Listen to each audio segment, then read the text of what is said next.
The second thing that he's got to do is he's got to break the powers of all of the nations, because you remember what God did at the Tower of Babel. We've talked about this. He gave the nations up to the lesser gods. I know that this is going to sound crazy to some, but God created other principalities and powers and rulers and authorities. Doesn't your Bible teach you this? God created other powers, other celestial powers. When the nations rejected God and they rebelled against him and built the Tower of Babel to say, no, we're going to do life our way.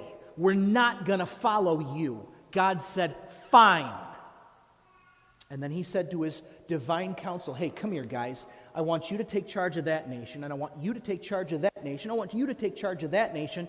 And he divvied up the nations of the world. And if you look in your Bible in Genesis 11, there's 70 of them, unless you're reading the Septuagint in Greek, which, first of all, I applaud, and secondly, you're a rare breed.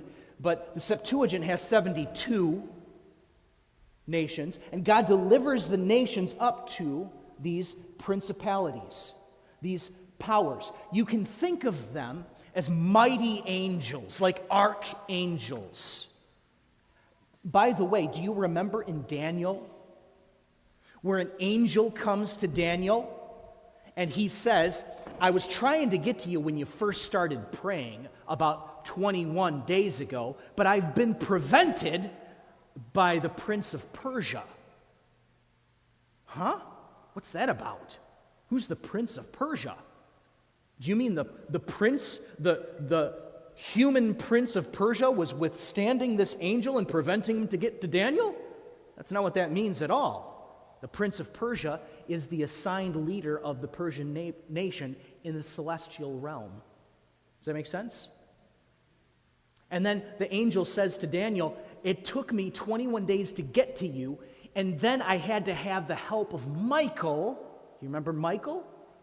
Michael, the prince of Israel. He's your prince. He's the leader of your nation. He's the celestial representative of Israel.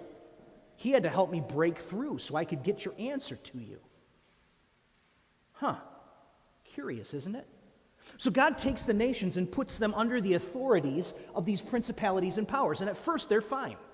At first, they're good guys. But then they begin to go bad.